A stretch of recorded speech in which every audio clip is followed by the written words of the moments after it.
സമ്പുഷ്ടീകരിച്ച uranium അടിച്ചുകൊണ്ട് പോവാനുള്ള American മോഹങ്ങൾക്ക് തിരിച്ചടി.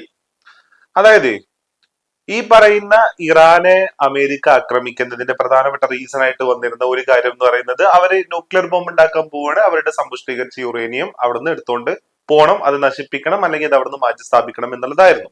അപ്പൊ അതാണ് ട്രംപും അതേപോലെ തന്നെ അമേരിക്കയും ഇസ്രായേലൊക്കെ കണ്ടിന്യൂസ് ആയിട്ട് പറഞ്ഞുകൊണ്ടിരുന്ന ഒരു കാര്യം.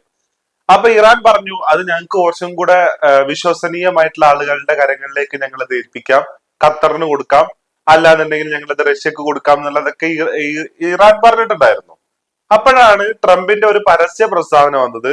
അതായത് സൈനിക നടപടിയിലൂടെ ഈ പറയുന്ന സമ്പുഷ്ടീകരിച്ച യുറേനിയം അവിടുന്ന് എടുത്തോണ്ട് വരണം എന്നുള്ളതല്ല, സമ്പുഷ്ടീകരിച്ച യുറേനിയം അതിന്റെ ഈ പറയുന്ന ഇവരുടെ ന്യൂക്ലിയർ പ്ലാന്റിനകത്ത് വെച്ച് തന്നെ നശിപ്പിച്ചിട്ട് അതിന്റെ ബാക്കി റിമൈനിങ്സ് അവിടുന്ന് എടുത്തോണ്ട് വരണം എന്നുള്ളതായിരുന്നു അമേരിക്കയുടെ പ്ലാൻ.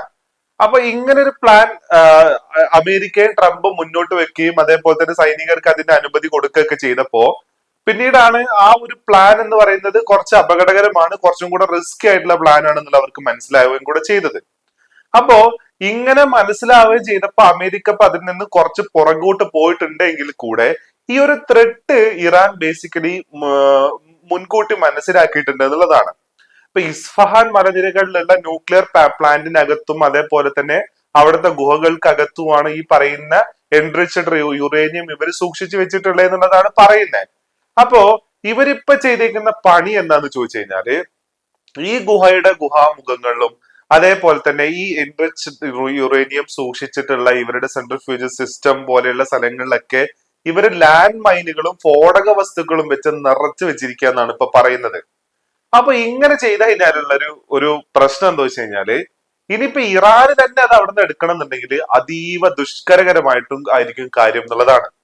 അമേരിക്കക്കോ അമേരിക്കയുടെ ടീമോ അങ്ങോട്ട് ചെന്ന് കഴിഞ്ഞിട്ടുണ്ടെങ്കിൽ ലാൻഡ് മൈൻ അടക്കമുള്ള ട്രാപ്പുകൾ അല്ലെങ്കിൽ സ്ഫോടക വസ്തുക്കളും അതേപോലെ തന്നെ ട്രാപ്പുകളുമാണ് അവിടെ സെറ്റ് ചെയ്തേക്കുന്നത് എന്നുള്ളതാണ്. അപ്പൊ അമേരിക്കക്കാര് നേരെ ചെന്ന് കയറുന്നത് മിക്കവാറും ഈ ട്രാപ്പിനകത്തേക്ക് ആയിരിക്കും എന്നുള്ളതാണ് മേജർ പ്രശ്നം. അപ്പൊ ആ ട്രാപ്പിനകത്തുള്ള ലാൻഡ് മൈൻഡ് പൊട്ടുകയും അങ്ങോട്ടേക്ക് കയറാൻ പറ്റാത്ത അവസ്ഥ ഉണ്ടാവുകയും ചെയ്യും എന്നുള്ളതാണ് ഇവിടെ വരുന്ന പ്രധാനപ്പെട്ട ഒരു കാര്യം. അപ്പൊ ഇതുകൊണ്ടാണ് അവിടെ നിന്ന് യുറേനിയം അടിച്ചുകൊണ്ട് വരിക എന്ന് പറയുന്ന അമേരിക്കൻ മോഹങ്ങൾക്ക് എന്താവുന്നത് തിരിച്ചടിയാവുന്നത് എന്നുള്ളതാണ് പ്രധാനപ്പെട്ട ഒരു പോയിന്റ് എന്ന് പറയുന്നത്.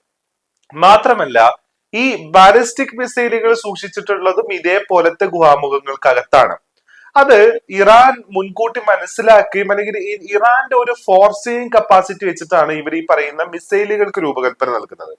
അതായത് ഇറാൻ ഒരു കാര്യം മനസ്സിലാക്കിയിട്ടുണ്ടായിരുന്നു, ഇറാന്റെ കയ്യിലുള്ള ഫൈറ്റർ ജെറ്റുകൾക്കോ ഇറാന്റെ കയ്യിലുള്ള ചോപ്പറുകൾക്കോ അതേപോലെ തന്നെയുള്ള ഈ പറയുന്ന എയർ ഡിഫൻസ് സിസ്റ്റങ്ങൾക്കോ ഒന്നും തന്നെ അമേരിക്കയുടെ കയ്യിലോ ഇസ്രായേലിന്റെ കയ്യിലോ ഉള്ള ഫൈറ്റർ ജെറ്റുകളുമായിട്ടും എയർ ഡിഫൻസ് സിസ്റ്റവുമായിട്ട് ഇവർക്ക് കോമ്പാറ്റ് ചെയ്യാൻ പറ്റത്തില്ല, അല്ലെങ്കിൽ കോമ്പീറ്റ് ചെയ്യാൻ പറ്റത്തില്ല എന്നുള്ള കാര്യത്തില് ഇറാന് തീർച്ചയായിരുന്നു എന്നുള്ളതാണ്.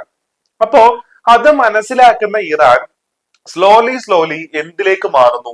മിസൈൽ സിസ്റ്റത്തിലേക്ക് മാറുകയാണ് ചെയ്യുന്നത്.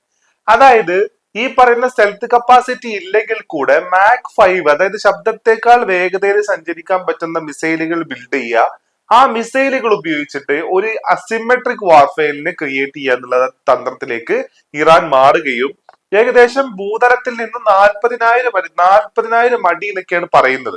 അതിന്റെ സ്ഥിരീകരിച്ച റിപ്പോർട്ടുകളൊന്നുമില്ല. 40,000 അടിയൊക്കെ പോയി കഴിഞ്ഞാൽ ശ്വാസം കിട്ടും മനുഷ്യന്, അത് അങ്ങനെ ഒരു കാര്യം കൂടെയുണ്ട്.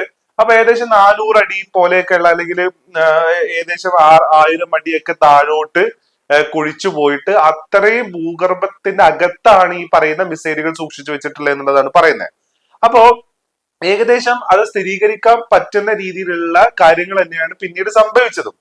അതായത് ഏകദേശം ഈ ഗുഹാമുഖങ്ങള് 90% അമേരിക്കയുടെ B2 ബോംബർ വിമാനങ്ങൾക്ക് നശിപ്പിക്കാൻ പറ്റിയെങ്കിൽ കൂടെ ഗുഹാമുഖങ്ങൾ നശിപ്പിക്കപ്പെടുമ്പോൾ ഇറാൻ അത് വളരെ ഈസി ആയിട്ട് ക്ലിയർ ചെയ്തെടുക്കാവുന്നതേ ഉള്ളൂ.